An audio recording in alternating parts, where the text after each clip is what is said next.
Hello everyone, welcome to our YouTube channel. दोस्तों, बहुत confusion रहता है और बहुत सारे लोग कमेंट करके पूछते रहते हैं कि सर यूपी पीजीटी के लिए हम कौन सी बुक यूज करें, किस बुक से पढ़ें, कौन सा प्रैक्टिस सेट सॉल्व करें, कैसे पढ़ें। तो बड़े सारे क्वेश्चंस होते हैं। तो हम लोग आज इसी पे बात कर रहे हैं। आपको preparation strategy, books and practice set के ऊपर जो मेरा अपना कॉन्सेप्ट है वो मैं आपको बताने की कोशिश करूंगा। चलिए फिर देखा जाए। देखिए, सबसे पहली बात तो ये है कि बुक्स के लिए तो देखिए, आपके पास जो भी बुक हो ना, उसको आपको पढ़ना है। किसी पर्टिकुलर बुक, सारी बुक्स में कॉन्सेप्ट सेम होते हैं। जरूरत इस बात की है कि आपका 11th, 12th और ग्रेजुएशन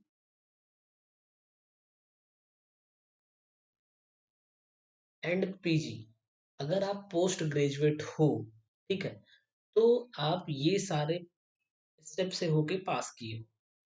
अब आप देखो, ज्यादातर पार्ट जो है वो 11th 12th का ही रहता है। मान के चलो कि लगभग 50% पोर्शन 11th एंड 12th का मिला के रहेगा।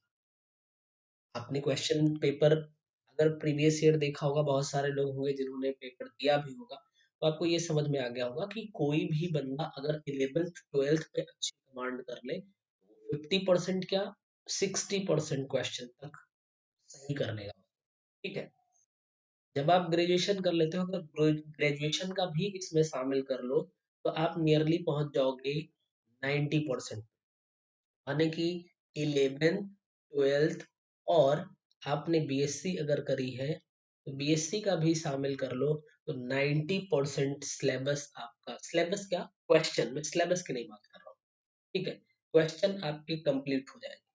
कुछ क्वेश्चंस होते हैं जिसमें कि ये 95% कर लो और बढ़ा लो, बाकी बचा 5%, यानी कि 2 क्वेश्चन 3 क्वेश्चन ज्यादा से ज्यादा, जो थोड़े से आपके पीजी लेवल के। मेरे हिसाब से कुछ ऐसा ही सिस्टम होता है जो मैंने प्रीवियस ईयर देखा हुआ है, आप लोगों ने भी देखा होगा, आपकी अपनी राय होगी। ठीक है। कोई भी बुक्स जो है वो खराब नहीं होती है। बस जरूरत इस बात की है कि आप उसको पढ़ो अच्छे से। बस क्या होता है कि किसी बुक की लैंग्वेज थोड़ी इजी होती है, किसी की थोड़ी मॉडरेट होती है, किसी की टफ होती है।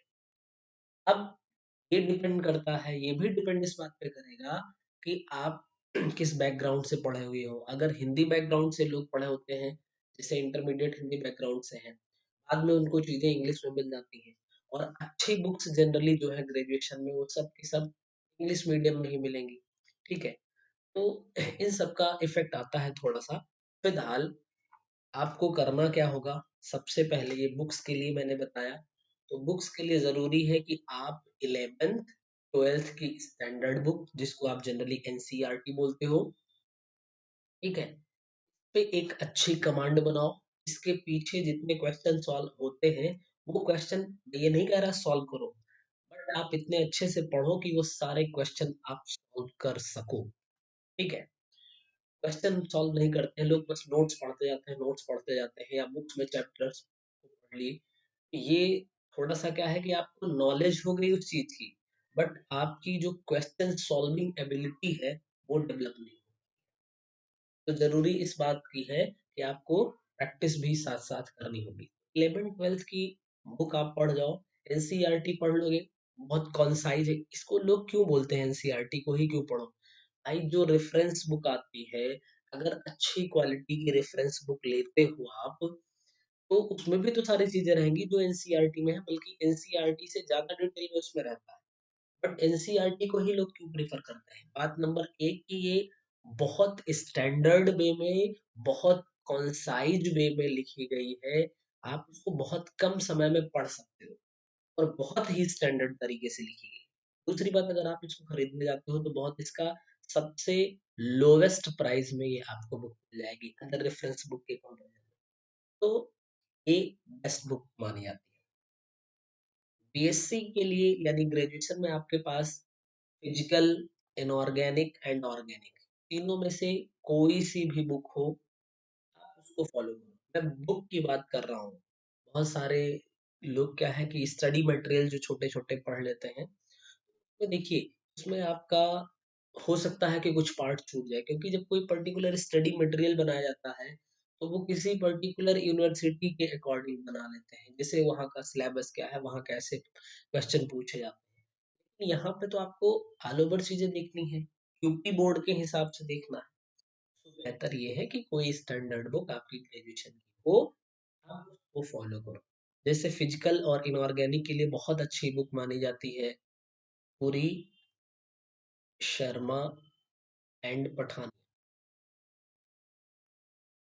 ठीक, ये बहुत ही कॉमन बुक मानी जाती है। कॉमन इन द सेंस कि इसको मैक्सिमम सभी लोग इसी को फॉलो करते हैं और बताते रहते हैं और रियल में ये बहुत अच्छी बुक है। आपके पास फिलहाल जो भी हो, बस आपको समझ आना चाहिए, आप उसको पढ़ो और उसको पढ़ने के बाद आप अपनी एक नोट्स बनाओ।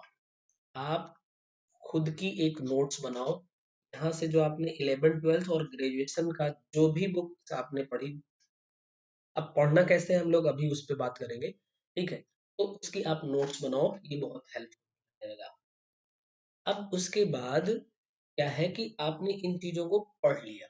पढ़ने के बाद आपको ज़रूरत होगी प्रैक्टिस की। बिना प्रैक्टिस के आज की डेट में कुछ नहीं होने वाला है। आपके पास बहुत ज्ञान हो, ठीक है? लेकिन अगर आपने प्रैक्टिस नहीं किया है तो प्रैक्टिस ना करने से पहली बात तो आपके अंदर क्वेश्चन सॉल्विंग एबिलिटी नहीं डेवलप हो पाएगी। दूसरी बात, क्वेश्चन को अगर न्यूमेरिकल आ गया उसमें तो बहुत सारी ऐसी चीजें होती हैं, technical problem in the sense की कैलकुलेशन प्रॉब्लम। कैलकुलेशन जब हम करते रहते हैं तो उसकी जो टेक्निकल बातें हैं वो समझ में आ जाती हैं, लेकिन जब जिसने नहीं किया हुआ है वो फंस जाएगा, वो पूरा एक एक चीज कैलकुलेट करेगा तो बहुत टाइम टेकिंग प्रोसेस होता है। ठीक है, तो प्रैक्टिस की भी बहुत जरूरत होती है। आपको सबसे पहले करना क्या है? पहली बात ये है कि 11th, 12th एंड ग्रेजुएशन के स्टैंडर्ड की आपके पास बुक्स होनी चाहिए। आप एक चैप्टर और दूसरी बात आपका सिलेबस होना चाहिए, जो यूपी पीजीटी का सिलेबस। ये 2 चीज़ आप रखिए। फिर आपके पास एक नोट होनी चाहिए, नोटबुक जिसको आप कहते हो। पेन होनी चाहिए। पेन आप अपने हिसाब से 2 पेन, 4 पेन, 6 पेन जितना कलरफुल कर सकते हो। फिलहाल बहुत कलरफुल करोगे आप तो दिक्कत होगी, टाइम बहुत लगेगा। 2 पेन का यूज़ करो और साथ में एक हाइलाइटर का यूज़ कर लो। ठीक है? जहाँ पे जो चीज़ें ज़रूरत होगी उसको हाइलाइट कर लो। ये चीज़ें आप रखो और उसके बाद चूँकि अभी टाइम नहीं बचा है ज़्यादा, आपको करना क्या है? सिलेबस से एक चैप्टर चूज़ करना है। कहाँ से? सिलेबस से एक चैप्टर चूज़ करना है और वो चैप्टर आपको 11th में या 12th में जिस भी बुक में मिलेगा, वो बुक उठानी है और इसको पढ़ डालना है। पढ़ने के बाद एक बार आप पहले पढ़ डालो फटाफट से। अब देखो ऐसा है नहीं कि आप 11th में पढ़ रहे हो, आप ग्रेजुएट हो, पोस्ट ग्रेजुएट हो। इसका मतलब ये है कि 11th का बंदा कोई अगर एक चैप्टर को 2 घंटे में पढ़ रहा होगा, एक एग्ज़ाम्पल की बात है, तो आप उसको 1 घंटे में पढ़ो। ठीक है? इतनी आपके अंदर एबिलिटी हो जाती है, तो आप उसको 1 घंटे में पूरा खत्म करो। उस समय आप नोट्स नहीं बनाओ। उसके बाद आप अब ग्रेजुएशन की बुक्स को उठाओ। ग्रेजुएशन की बुक को उठाने के बाद पढ़ना शुरू करो और अभी आप नोट्स बनाना स्टार्ट। जब आप ग्रेजुएशन पढ़ रहे हो तो आप जो 11th-12th यानी इंटरमीडिएट की बुक है उसको पढ़ चुके हो और उसी चैप्टर को आप ग्रेजुएशन से पढ़ रहे हो, तो आप एक बात देखोगे, ग्रेजुएशन में बहुत सारी बातें उसकी 11th-12th की शामिल होंगी। ठीक है? कुछ बेसिक बातों को छोड़ के बाकी सब उसमें रहेगा। अब आपका जो नोट्स बनेगा, आपको कोई चीज़ लगा जैसे ग्रेजुएशन की बुक में आपने लिखा, आपको लगा कि हाँ, कुछ इससे रिलेटेड एक बेसिक बात 11th इंटरमीडिएट की बुक में मैंने पढ़ी थी, तो आप उसको भी ऐड कर लो। आपके पास बुक है साथ में ही, आपने तुरंत पढ़ा और ये काम आपको एक ही दिन में करना है। ठीक है? यानी एक चैप्टर उठा रहे हो, तो दोनों बुक्स से पढ़ के उसकी नोट्स आपकी एक ही दिन में तैयार हो। जिससे क्या होगा कि आपको परेशान नहीं होना पड़ेगा। एक दिन में पढ़ोगे तो सारी चीजें आपको याद रहेंगी, जो 11th का पढ़ा वो याद, जैसे सुबह के स्लॉट में 1 घंटा पढ़ लिया, रेस्ट मारा थोड़ा सा, उसके बाद ग्रेजुएशन को उठाया और उसके बाद फिर पढ़ना और नोट्स बनाना शुरू किया। आपको 2.5-3 घंटे मिला के आपकी नोट्स बन गई। ये आपकी नोट्स जो बनी है, ये देखो, ये पूरा सिलेबस के अकॉर्डिंग और ग्रेजुएशन तक कवर करने के लिए है। फाइन। अब आती है बात प्रैक्टिस की। यहाँ पे जो हम लोगों ने कहा था कि पीजी की कुछ चीजें रहेंगी। भाई पीजी की 5% चीजों को अगर है भी, तो आपके पास बुक्स हैं, लगता है कि कुछ ऐड करना चाहिए तो आप करो, नहीं तो मैं कहूँगा इस पीजी की चीज पे अपना टाइम मत खर्च करो। वेस्ट तो कह नहीं सकते, खर्च मत करो। क्यों नहीं खर्च करो, अभी बात करेंगे। प्रैक्टिस करना है तो सबसे पहले आपके पास प्रीवियस ईयर क्वेश्चन हो, उनकी आप प्रैक्टिस करो। जब आपने यहाँ से पढ़ लिया, ये देखो, अगर आप ये सोचते हो कि हम पहले नोट्स बना लें, अपनी पूरा सिलेबस खत्म कर लें, फिर प्रैक्टिस करें, नहीं भैया, ऐसा नहीं करना, क्योंकि टाइम नहीं है ज्यादा। आप सिलेबस के अकॉर्डिंग अपनी नोट्स बनाते जाओ और साथ ही साथ में प्रीवियस ईयर की प्रैक्टिस करते जाओ। आपको प्रीवियस ईयर की प्रैक्टिस डेली बेसिस पे करनी है। 125 क्वेश्चन होते हैं, आप 25 क्वेश्चन की प्रैक्टिस डेली करो, कोई बात नहीं। 25 करो, यानी कि एक प्रैक्टिस सेट आपका, सॉरी, प्रीवियस ईयर पेपर जो है वो 5 दिन में खत्म होगा, कोई प्रॉब्लम नहीं है। इससे एक चीज होगी कि आपने प्रीवियस ईयर के एक सेट को किया, यानी 125 क्वेश्चन किया, खाली क्वेश्चन नहीं किया, 125 नए क्वेश्चन के कॉन्सेप्ट को आपने देखा। कुछ क्वेश्चन आपका रिवाइज हुआ, कुछ क्वेश्चन के आपके कॉन्सेप्ट रिवाइज हुए, और जो आपके नोट्स में वो कॉन्सेप्ट आ चुका है, आपने देख भी लिया कि अगर इस चैप्टर से कॉन्सेप्ट पे बेस्ड आ रहा है क्वेश्चन, तो आपके नोट्स में है कि नहीं है। यानी कि आपको अपनी नोट्स की ऑथेंटिसिटी भी पता चल जाएगी। ये चेक नहीं करना है स्पेशली बैठ के, ये आपको दिखता रहेगा, समझ में आता रहेगा। फिर दूसरी बात आती है कि कोई भी पब्लिकेशन की आपको प्रैक्टिस सेट मिल जाता है, तो आप उसको भी खरीद लीजिए। ठीक, जैसे जैसे टाइम आपका नजदीक आता जा रहा है, जैसे कि आपने 5 दिन में करना शुरू किया, तो 1 महीने आपने किया, 1 मंथ, तो 6 प्रीवियस ईयर सेट हो गए, आपके कंप्लीट हो गए।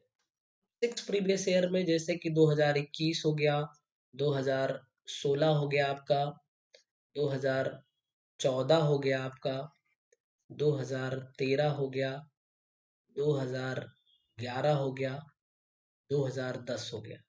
देखो, ये 6 साल के हो गए।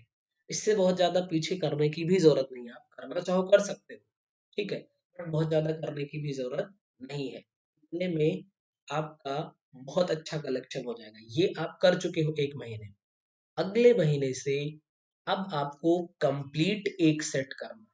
चाहे वो प्रीवियस ईयर को ही आप एज अ सेट करो, सॉल्व्ड नहीं होना चाहिए।